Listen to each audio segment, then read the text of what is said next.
E chegamos ao final, ou melhor, estamos chegando ao final da nossa série sobre o Salmo 23. O verso 6 nos diz que a bondade e a misericórdia certamente me seguirão todos os dias da minha vida e habitarei na casa do Senhor para todo sempre. Ou, na versão que tenho preparado, esse verso está assim. Eu sei que a bondade e a graça de Deus, eu sei que a bondade e a graça do Deus eterno sempre me acompanharão. Eu também sei que em sua constante presença estou e sempre estarei. Este salmo, como sabemos, começa no verso 1, dizendo que o Deus eterno é o nosso pastor, nada nos faltará, ou o Deus eterno é quem me conduz e Ele sabe o que eu preciso. Eu procurei destacar que muitas vezes nós misturamos um pouquinho desejos com necessidades. E o Salmo nos desafia a confiar que o Deus eterno nos supre em nossas necessidades, não em nossos desejos. Estabeleci essa diferença e quero agregar mais uma para dizer o seguinte: nós nem sempre sabemos quais são as nossas necessidades. Primeiro, por confundi-las com desejos. Eu ontem estava pensando, antes de ontem, em comprar um iPad novo. Uma grande necessidade. Eu prego com o iPad, eu escrevo no iPad, eu não tenho computador, só o iPad. Preciso comprar um iPad novo, eu preciso comprar um iPad novo. Fui ver o preço, não preciso mais. Na verdade, era um desejo. E o meu velhinho está ali ótimo e vou usá-lo por alguns anos ainda. Porque a gente pensa que o desejo é uma necessidade, e nem sempre é. Mas também quero dizer que Deus, às vezes, nos supre em necessidades, e nós nem pedimos, que não sabemos que tínhamos. Tão poderoso e perfeito é aquele que nos conduz, que Ele nos dá até aquilo que nós não pedimos, como está em Efésios. Quando nós oramos, Ele nos dá muito mais do que pedimos ou imaginamos, porque às vezes não sabemos o que nós realmente precisamos.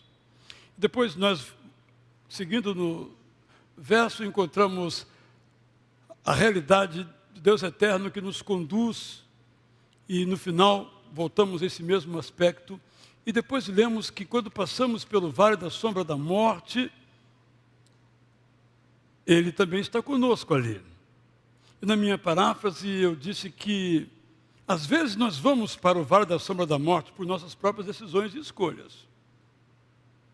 Mas Deus também está conosco ali mesmo quando nós erramos. E às vezes estamos ali por situações de enfermidades, maldades, mas Deus também está conosco ali. Não para que continuemos ali, mas enquanto estamos ali, Ele está conosco e nos conduz para fora da sombra da morte. Temos que ter uma visão clara a este respeito. E pedir sabedoria para nunca irmos por conta própria, por decisões erradas, para o vale da sombra da morte. Depois mostramos então no verso 5 que Ele nos prepara uma mesa na presença dos nossos adversários. É uma linguagem do século X antes de Cristo, quando este salmo foi belamente composto. E hoje nós diríamos dificuldades, adversidades, todos nós passamos. E eu destaquei, quando preguei sobre esse texto, esse verso, a dimensão da honra. Toda aquela história ali, que aqueles versos tão claros contam, pode ser imaginada assim. Davi estava sendo perseguido, isso aconteceu várias vezes na sua vida, inclusive pelo seu próprio filho Absalão, e peregrinando pelas regiões mais difíceis, vivendo os sofrimentos mais atrozes, correndo no meio do mato, porque Davi viveu grande parte da sua vida no meio do mato. Não só penso no Davi rei, Mas não penso nos 20 anos que ele viveu nas cavernas, salgadas às margens do Mar Morto, úmidas, lama,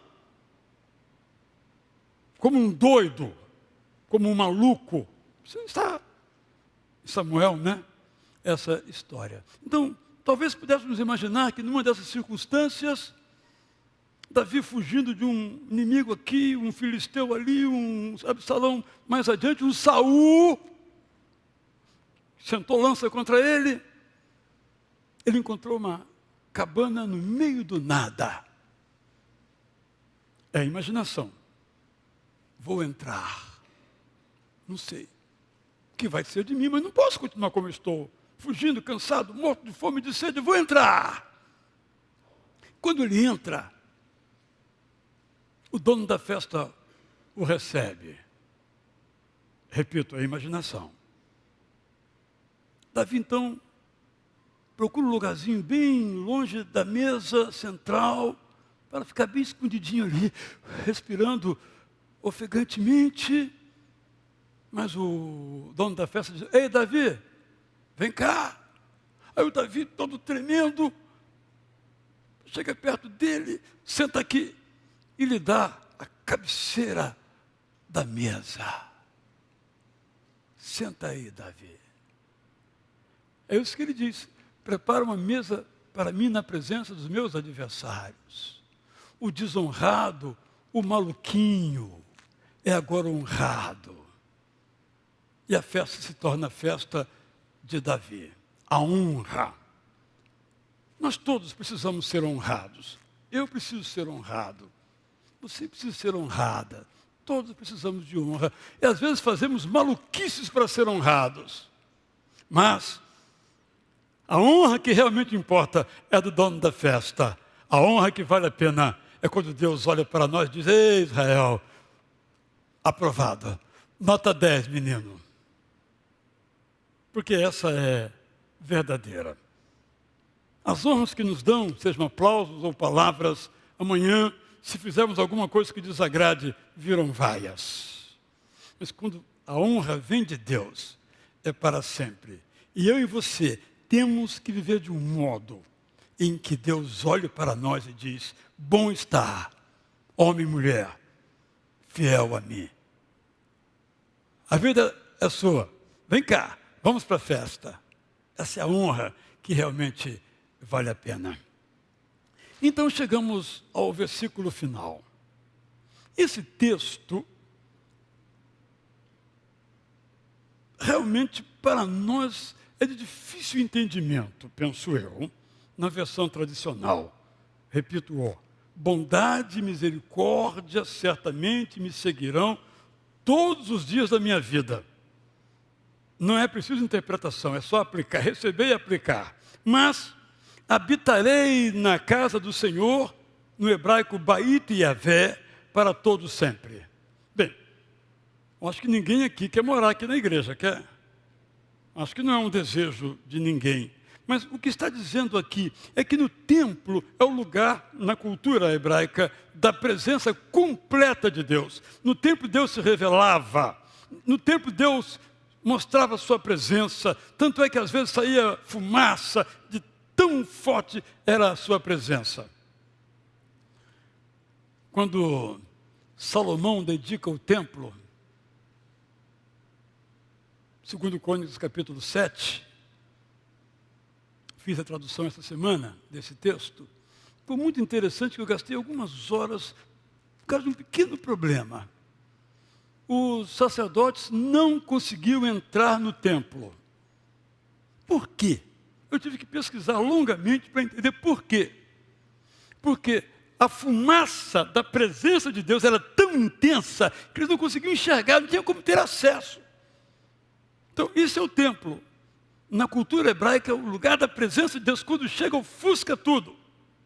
Mas para nós isso não faz mais sentido. Não tem fumaça nenhuma aqui. Não temos nenhuma visibilidade explícita de Deus aqui, por exemplo, como está em Isaías capítulo 6. Entendo então que isso aqui quer dizer isso. A presença de Deus conosco será constante. Onde quer que estejamos, como aprendemos no Novo Testamento. Jesus dizendo à mulher samaritana: vocês não vão adorar mais no Monte Gerizim, onde vocês creem que o Deus eterno está. E nem nós, judeus, vamos adorar no templo de Jerusalém, onde nós cremos que Deus eterno está. Porque Deus vai estar no nosso coração. Onde estivermos é o templo da glória de Deus. Mas aí, nós temos que enfrentar hoje uma dificuldade, e eu quero comentá-la brevemente, que são os desigrejados.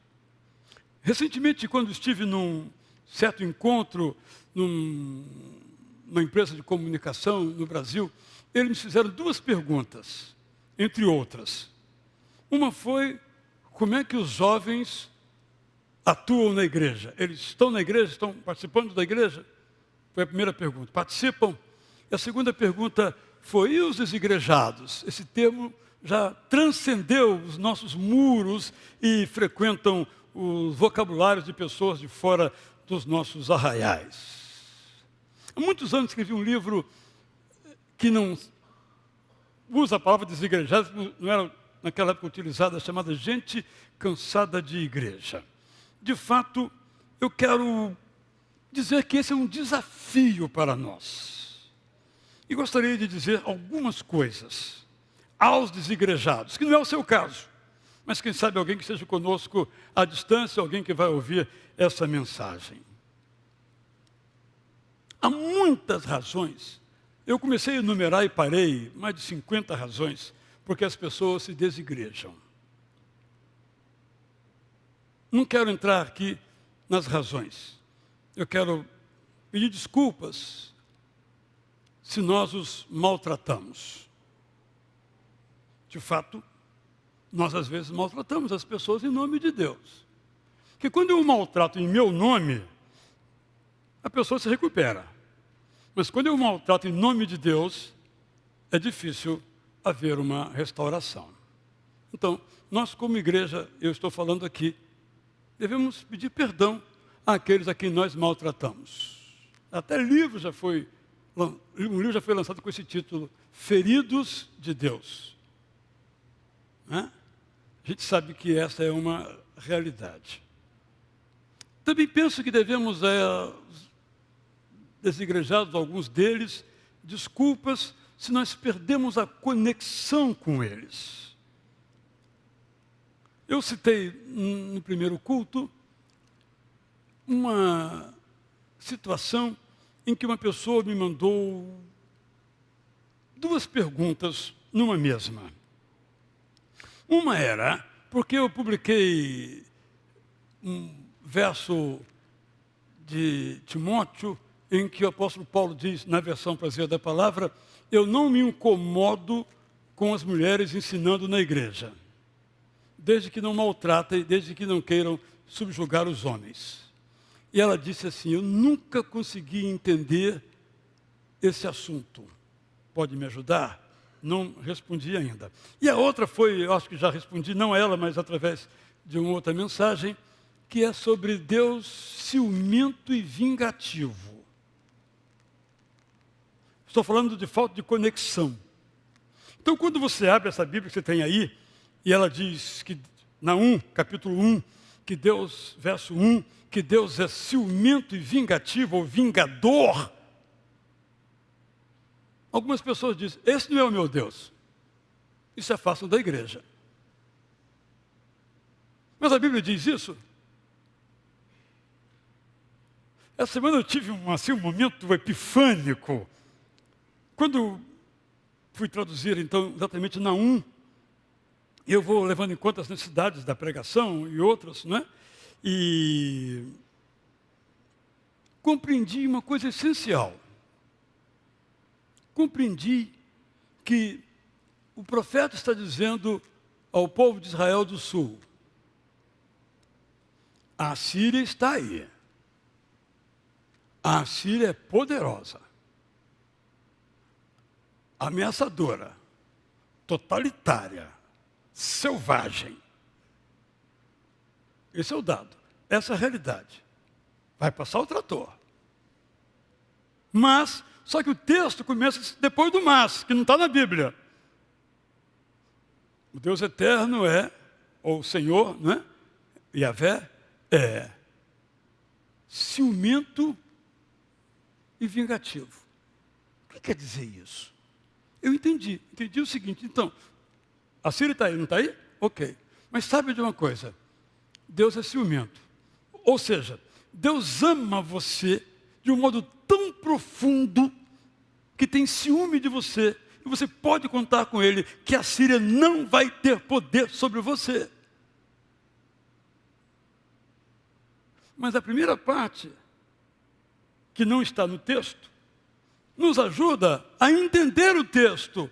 Ou seja, eu posso contar que, embora a Síria seja poderosa, que o Deus eterno está comigo, ou conosco enquanto nação. Não tenho que temer Nabucodonosor ou qualquer imperador assírio. Deus ciumento quer dizer também zeloso. A versão que tem na sua frente aí diz isso. Ou também cuidadoso. Quando você ama sua esposa, você tem ciúme, que você quer só ela para você, correto? Homens, não é isso? Não doentio. Ciúme doentio não, mas ciúme. Né? E esse ciúme se manifesta quando saudável em cuidado. O que você quer comer hoje? Onde você quer ir? Como eu posso lhe ajudar? Não é assim que nós fazemos, maridos, faz de conta que sim, não é verdade? Deus é assim conosco. E a segunda frase, a segunda palavra, Deus é vingativo. O que quer dizer isso na Bíblia? Solto no espaço, vingativo, não é coisa boa. Meu Deus não é vingativo. Mas quando você entende que, no caso, a palavra quer dizer justo, e dará aos assírios na mesma medida da sua maldade, porque Deus é justo. Então eu posso contar com Ele. E a Síria só vai fazer comigo, conosco, o que Deus permitir. O que não permitir, Ele não vai fazer. Amém. Mas quando nós pegamos, às vezes, os textos bíblicos, versículos alguns, nós criamos uma desconexão. E as pessoas dizem, esse não é meu Deus. E também se afastam da igreja.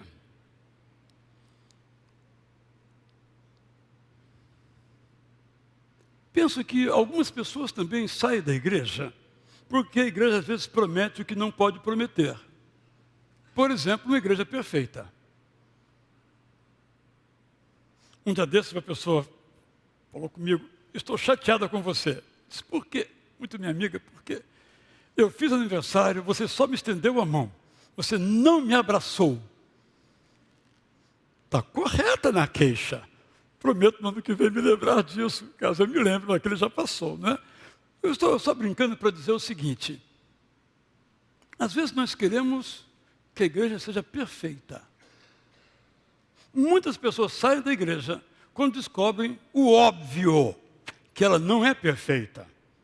Há muitos anos uma menina de nossa igreja, não lembro quem, ainda bem, disse, pastor, tem ladrão na igreja. Eu falei, como assim?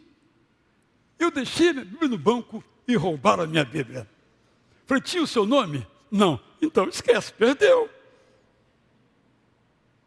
Aí eu disse, aqui na igreja entra todo mundo, até ladrão. No seu caso, como você está achando, nesse caso aí, é só uma brincadeira para dizer que às vezes nós colocamos a igreja, no caso também o pastor aqui, num pedestal onde eles não conseguem ficar.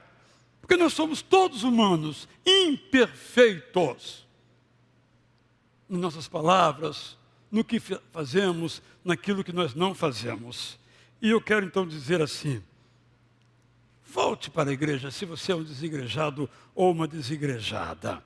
E aqui eu quero dar 2 testemunhos. Um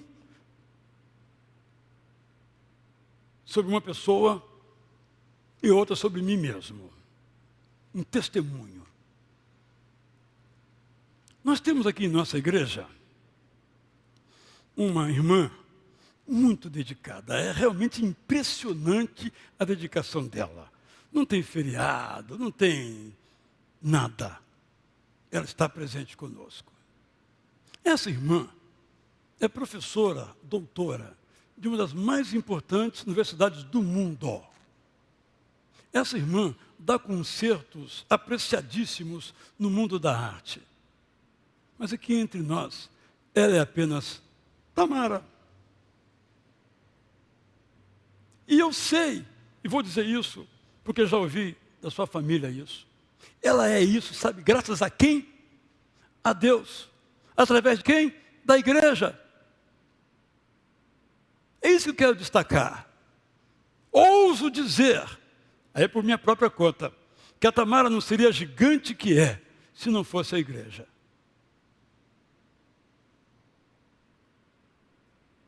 Igreja é uma coisa maravilhosa, meus irmãos. Igreja é uma coisa extraordinária. Apesar de nós, dei aqui um exemplo. Dou o meu também. Acordei com esse pensamento hoje. Eu aprendi a ler com 10 anos de idade.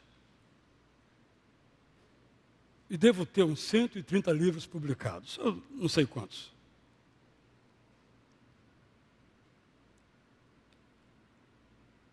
Quando eu era jovem, uns jovens da igreja me chamaram para tomar um refrigerante, um suco, num bar. Disseram, nós estamos aqui para pedir a você que pare de escrever essas coisas teológicas e passe a escrever filosofia. Me lembro até hoje, até o lugar, nem existe mais. Cuidado deles para comigo, é verdade. Mas eu disse comigo, não é isso que eu quero. Isso não me interessa. Não é isso que eu quero.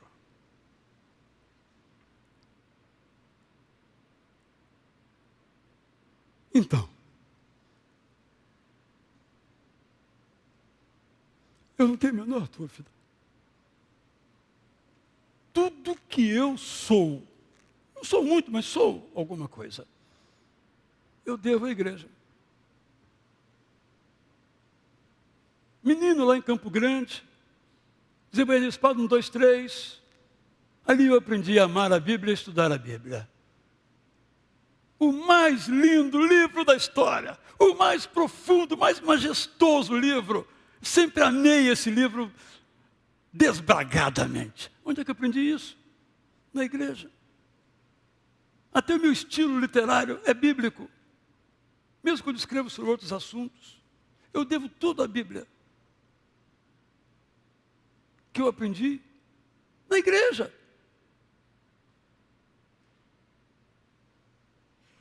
Eu devo tudo à igreja, devo a esta igreja.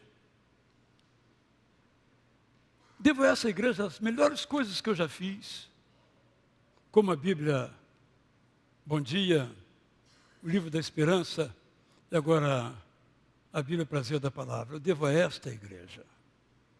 A esta igreja. E ao Seminário Teológico Batista do Sul do Brasil. Ali eu aprendi tudo. Em 4 anos aprendi tudo ali. O que é o seminário? Extensão da igreja. Minha palavra é no sentido de valorizar a igreja. Não é no sentido literal o lugar da presença de Deus. Mas é o lugar onde quem realmente importa, Deus, somente Deus, cantamos hoje, é Deus. Títulos são coisas humanas, famas são tão passageiras quanto a fumaça, mas a presença de Deus é essa que permanece. Eu quero ler então Hebreus 10, 24 a 25. Quando eu era embaixador, temos aqui, né? Quando eu era menino, meu prazer era fechar os olhos, mirar do lado de fora e ir no texto certinho da Bíblia. Eu sabia todas as posições, até na 1, 5 eu sabia onde é que estava. E agora aconteceu com Hebreus. Deixa para lá. Pensemos uns nos outros, para que juntos, mutuamente, nos estimulemos à prática do amor e da compaixão. Irmão, irmã, quem é que faz esse estímulo? Quem é que estimula outras pessoas a amar e a sentir compaixão. Só a igreja.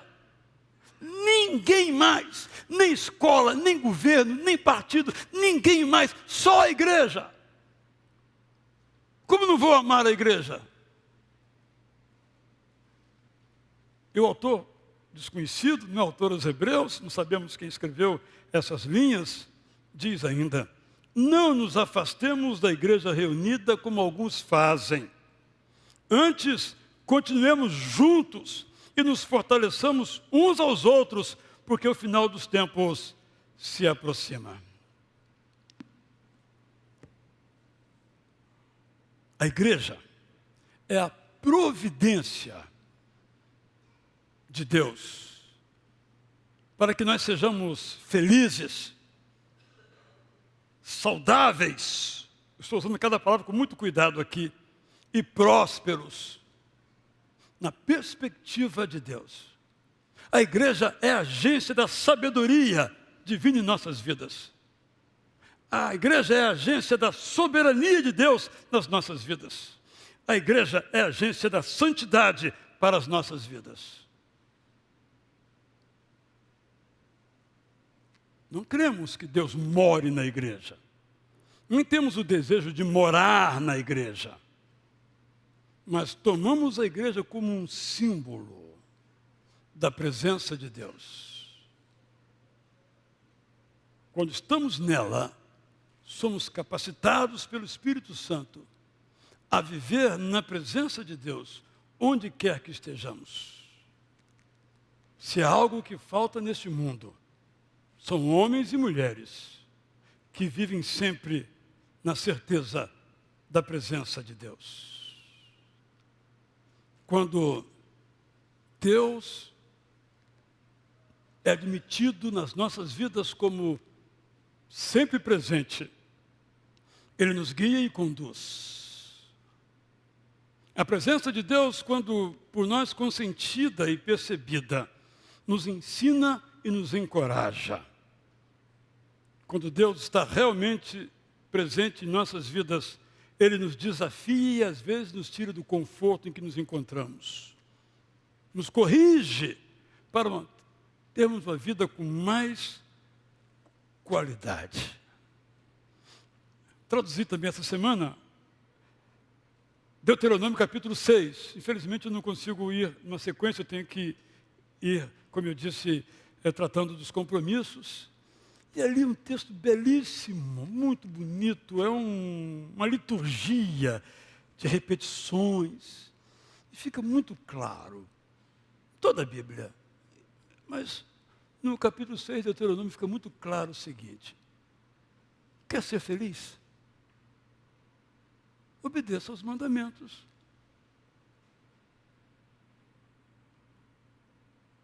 Porque nenhum mandamento de Deus nos faz mal.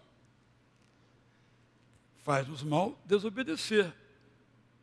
Mas só nos agiganta obedecer a todos eles, nos corrigindo. A presença de Deus nos molda.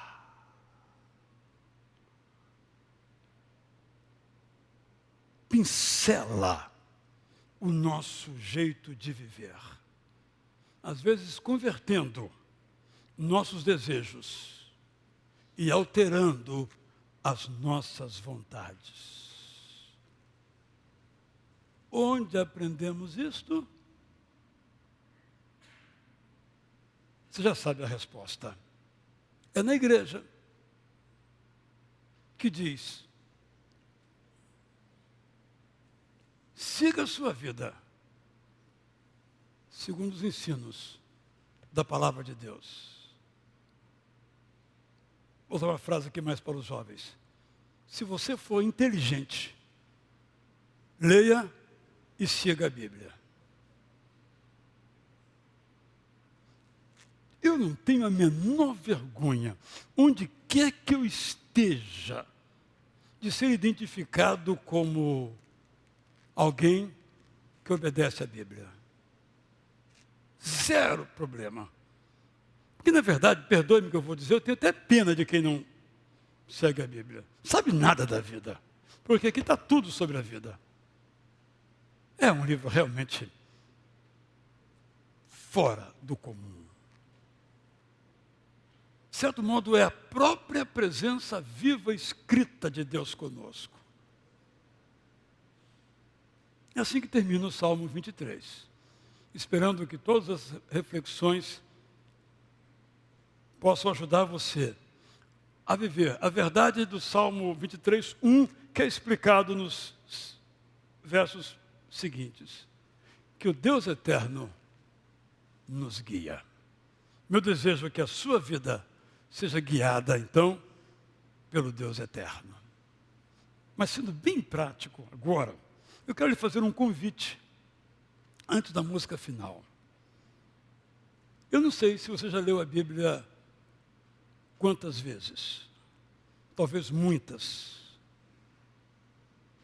Mas é possível que você que já leu sabe que ela é inesgotável. Uma irmã, ao final do culto primeiro, me disse assim: eu estou na 7ª jornada, nós estamos agora na 16ª. Ela chegou aqui, pegou desde a 7ª jornada. E ela disse: a cada jornada que eu participo, eu descubro coisas. Eu brinquei, como se não estivesse ali antes, né? Fosse colocada só nessa jornada. Estão sempre ali, mas a gente não percebe uma riqueza além de nossa capacidade. Então, temos que voltar a ler. Permanecer lendo, continuar lendo, relendo, repetindo. Mas talvez haja aqui alguém conosco em casa que nunca leu a Bíblia toda.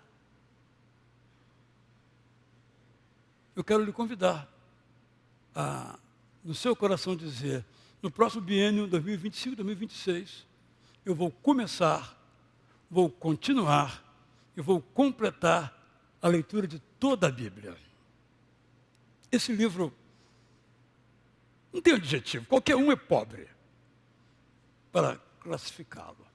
E vamos lançar aqui, no dia 29 de dezembro, em 6 cultos. Você tem o privilégio de excluir um. Você pode vir no mínimo a 5. Porque a maioria de vocês vem num culto que escolheu. Se é 9, só vem no das 9. Se é 11, só vem no das 11. Se é 18, só vem no das 18. Não, esse domingo é especial. Final de ano, todo mundo em casa, sossegado, tranquilo. 7,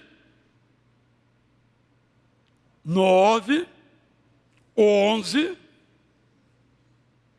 15, 18 e 20. Com outras igrejas participando conosco via internet. Uma rede. Carlinhos, tem que nos ajudar nesse negócio aí, de fazer uma rede, para todo mundo poder participar de longe. Ele é especialista nesse negócio aí de tecnologia de informação. E você, daqui, vamos liderar uma rede de pessoas lendo a Bíblia. Eu perguntei para a Evelyn no primeiro culto, que ela tinha me olhado para pensar. Dos seis, você vai participar de quantos?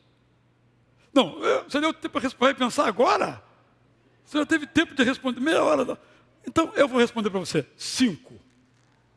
Ok? E você, Pedro, dos 6, quantos? 5. Ah, já pegou pelo mínimo, né? Poxa vida. Alguém aqui vai participar dos 6? Olha, temos aqui, além do pastor Alceni, é claro, já algumas almas já se salvaram. Muito obrigado. Nosso propósito, vamos ler 60 capítulos da Bíblia. É o que é possível em tão pouco tempo assim. E o material já está pronto. O plano do ano não está impresso ainda. Deve chegar em mais uns 5 ou 6 dias.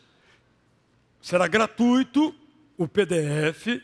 E quem quiser, tem em papel, precisará então adquirir.